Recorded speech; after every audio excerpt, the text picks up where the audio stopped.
God says, excuse me, I should warn you about someone whose name is with these initials. I don't know this prophetic word. It's kind of funny, but I should warn you. Actually, what God was saying is talking about an office. He's talking about an office. It might not be this particular person. It might not be, the person might not bear this name, but it's about an office. It's about a particular activity. It's about a particular state of the heart. There is someone, you are watching me, and recently you feel like you have done well for yourself. There's a point in time when you work so hard, and you are able to break certain family limitations, you are able to break certain family barriers, and you begin to experience glory, you begin to experience great things. And at some point in time, you look at yourself and you're like, yeah, I did this. This is my hard work. This is me. I was hardworking enough. I did this. You know, when the Lord gave me this prophetic word, what He brought to my mind was Nebuchadnezzar. We all know Nebuchadnezzar, right? So there was a time Nebuchadnezzar woke up and he looked at the glory of his city. And he said, I built this with my hands. He was so proud. I guess that's what the Bible calls the pride of life.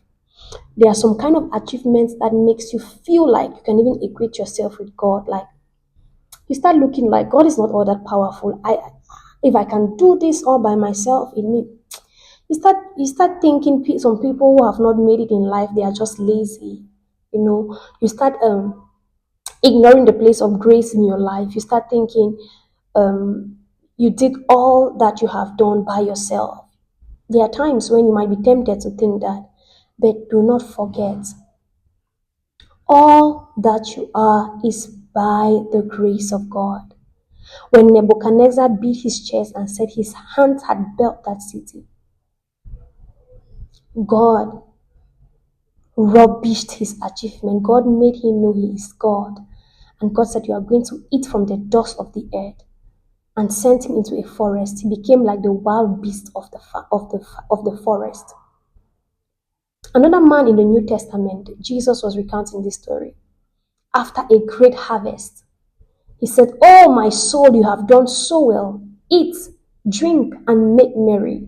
And that night, God called him home. God says, you fool, come home to me, just to show that God is the master of all.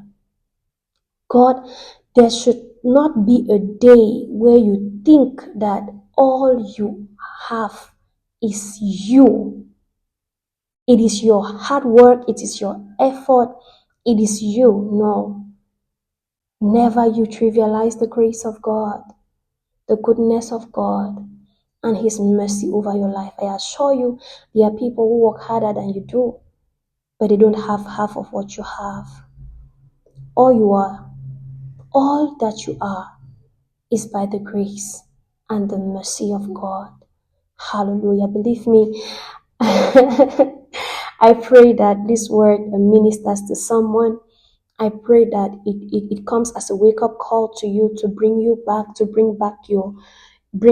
your senses, where you were deviating, where you were glorying in self, and that you should come back and remember your Maker helped you get here. God bless you. Have an amazing day.